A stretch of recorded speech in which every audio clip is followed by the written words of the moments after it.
Konting info muna dito sa halaman na to. So siya po si Dracena bacularis. Yung dati po niyang pangalan is si Sansevieria bacularis. So tulad po ni Sansevieria trifasciata or yung snake plant na tinatawag, nilipat din po siya sa genus na Dracena. So pinsan na po niya ngayon sila Song of India, sila Dragon Tree or sila Marginata. Also tulad din po ni snake plant, siya din po ay part succulent. Actually siya na po yung pinaka succulent sa mga snake plant na mabibili nyo or maaalagaan nyo. Pero konting info pa din. So yung bacularis po na name, ayan, so bacularis galing po yan sa Latin name na baculum or yung meaning niya is yung rod or stick. And last info tungkol kay bacularis, isa po siya sa mga snake plant na sobrang bilis tumubo pero sobrang hirap pong alagaan or i-maintain. So siya po si Dracena bacularis or si bacularis. Simulan na po yung video natin sa first mistake natin, yun po yung pagpo-propagate sa sobrang laking pot or yung paglalagyan natin ng propagation ng cutting. So yung pagpo-propagate po kasi ng bacularis, same na same po siya ng method ng other snake plant. So cuttings lang po yan, tapos pwede po sa tubig or pwede sa soil medium. Kaso dahil nga sobrang bilis po magpatubo ni bacularis, medyo wild po siya ng behavior ng pagtubo. Kasi ang gusto po nating mangyari kay bacularis is ganito lang. Ayan. Although ito may technique dito para maging ganyan. Pero kasi kapag pinropagate po natin siya sa malaking pot or malaking paglalagyan natin or container, medyo wild po siya. Imbes na magiging uniform lang yung pagtubo niya. Ito, tulad nito, may bago pong patubo dito. Ayan, di ba? May bagong patubo. Ang gusto kasi nating tubo dyan is pataas lang. So, magiging ganyan lang po siya. Kaso, pag ginawa po natin is nasa malaki na lalagyan, magiging wild. So, imbes na pataas lang, pwede po siyang magkaganyan. Yung tubo po niya is hindi lang pataas. So, makikita po natin dito, medyo magulo yung tubo niya compared dito. Ito kasi pataas lang, di ba? Tapos yung bagong patubo is pataas. So, dito, gulo-gulo po siya. Ayan. Kasi naghahanap po siya ng ibang matutubuan. Si bacularis po kasi basta naabot po ng ugat niya, magpapatubo siya doon. Medyo papangit yung tubo niya kapag medyo malaki yung pot na pinaglalagyan natin. Pwede naman po kayong maglagay ng bacularis na sa malaking pot. Siyempre kapag lumalaki yung snake plant natin, diba? Talagang kailangan mas malaking pot yan.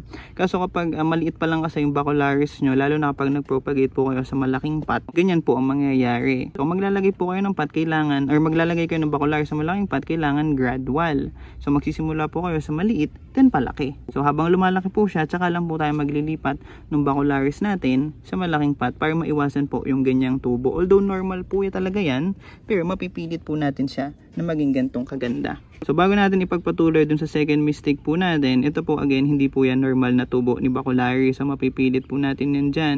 Kapag nagpropagate po kayo ng bacularis ng isang single cutting lang or single cutting lang, almost never po magiging ganito ang itsura. Kaya po nagkaganito yung itsura niyan, ayan. Madami po kasing cuttings yan na sabay-sabay pinropagate. So mapapansin nyo yan dyan, lahat ng binibenta sa mga garden shops, well halos lahat is ganito. Ganito po yung propagation method na ginagawa. So gawan natin ang video dyan sa susunod. Pero ito po ay hindi po yan single cutting lang na pinropagate. Sorry, may aso. So madami po yan, kaya ganyan po yan. Kaya pantay-pantay, di ba? So daya po yun. Daya po yun ng mga nagbebenta. Pwede nyo pong gawin. So kung may bacularis kayo, so putol-putol lang po ka dyan ng mga equal na sizes or yung equal na length. Then sabay-sabay nyo po siyang ipropagate sa isang container. So yun po yung first mistake, pagpo-propagate sa malaking pot. Tapos additional info or sa propagation tips. Ayan, madami pong cutting sabay-sabay. Okay? Second mistake naman, balik tayo dun sa isang area ko ng pinagbibidyohan. Okay? So dun tayo. Okay? So dun tayo.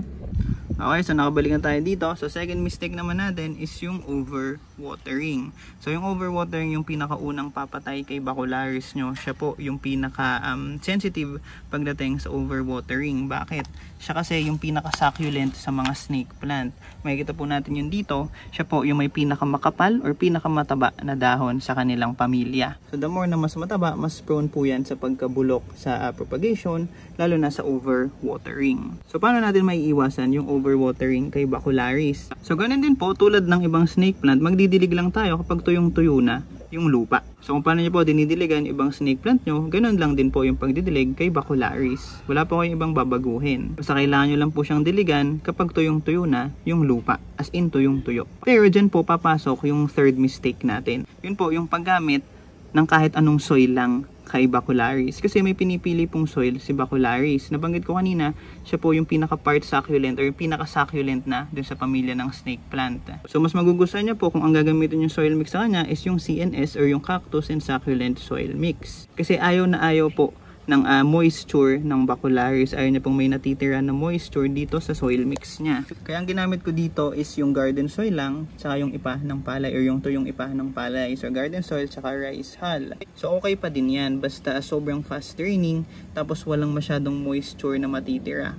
Pero pinaka safe na yung paggamit ng CNS or yung Cactus and Succulent Soil Mix. So kung beginner kayo na nag-aalaga pa lang ng Bacularis, yung gamitin nyo pong soil mix is yung CNS. Okay, kasi kapag ganito, kailangan nyo talagang alagaan yan sa kailangan matuyo yung lupa sa yung tamang pag-watering sa kanya. Huwag po kayong mag-alala, hindi naman po yan magsasuffer sa underwatering. So hindi ko mababanggit yung underwatering dito as a mistake kasi sobrang drought tolerant po niyan. Dahil nga mas mataba siya, ayan.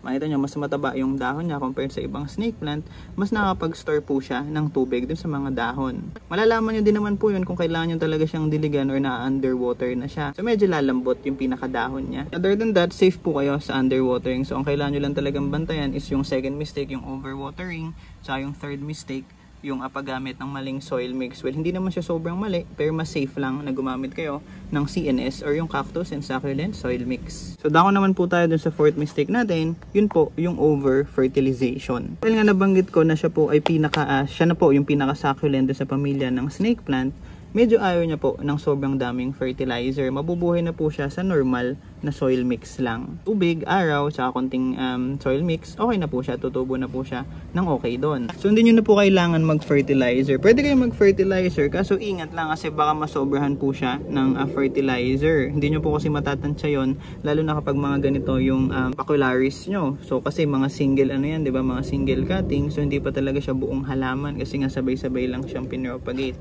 So kung ganyan yung Bacularis nyo, okay po kayo na mag-fertilizer ng normal lang. Pero kapag ganito, parang nabibiling ganyan sa mga garden shop, ingat-ingat po sa paggamit ng fertilizer kasi nga, single cuttings lang yung mga yan. Baka po ma-over-fertilize. Pero kung gagamit po kayo ng fertilizer, again, okay na po yung organic fertilizer or yung mga slow release na synthetic tulad ng Osmocote at Nutricote. Yung next mistake naman or yung last mistake natin, yun po yung lack of sunlight. So dito naman sa mistake na to, meron pong reason kung bakit si Bacularis po yung isa sa mga snake plant na may pinaka-dark na kulay ng dahon. Kasi sobrang nakaka-tolerate po sila ng full sun. So kailangan po nila yung full sun para tumubo ng mabilis. Pag nakukulangan po ng full sun yan, medyo babagal yung tubo ni Bacularis. Huwag po kayong mag-alala, sobrang tagal po niyan nakaka-tolerate ng full sun tulad nga nung nabanggit ko kanina dahil po yun sa kulay nila. So mas dark, mas nakaka-tolerate po ng direct sunlight yan. Pero since ang ginagawa po kasi natin kay Bacularis, madalas po nating nilalagayan sa loob ng bahay, lalo na kapag ganyan yung mga size, nakukulangan po sila ng sinag ng araw or yung ilaw nga na kailangan nila para tumubo.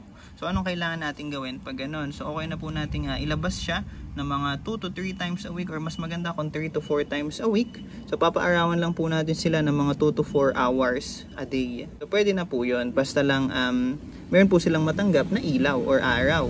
Mahalaga din po na kung saan nanggagaling yung pinaka light source natin or kung saan yung light source natin nagmumula. Kasi medyo nakaka-apekto din yung light source or yung location ng light source sa pagtubo ng Bacularis. Kasi kung iba-iba po yung pinanggagalingan ng sinag ng araw, pwedeng ganyan din po ang mangyari. Kasi hinahabol nung dahon kung nasaan yung araw. So kapag magulo yung light source natin, pwedeng ganyan po ang mangyari, 'di ba? Bukod na sa malaki yung pot na ginamit, yung araw pa is hindi nakakatulong masyado. So pag nagkakaganyan po, kailangan lang po natin iikot-ikot yung snake plant natin or yung Bacularis natin para lang magpantay-pantay po siya ng tubo or umayos yung tubo ng dahon kasi nga mayroong papunta dito, may papunta doon, 'di ba? Lalo na yung mga maliliit. Ayan.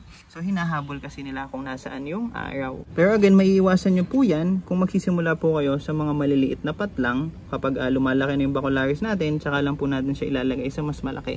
So para lang maiwasan yung mga magugulo na tubo ng dahon. So yun po yung 5 mistakes sa pag-aalaga ng Bacularis. Ayan. So sana nagustuhan nyo itong video na. Sana makatulong kung meron po kayong Bacularis dyan sa bahay. Kung may comments and suggestions, sa comment section na lang po tayo magkita-kita. Maraming salamat po. Si EJ po ulit. Thank you!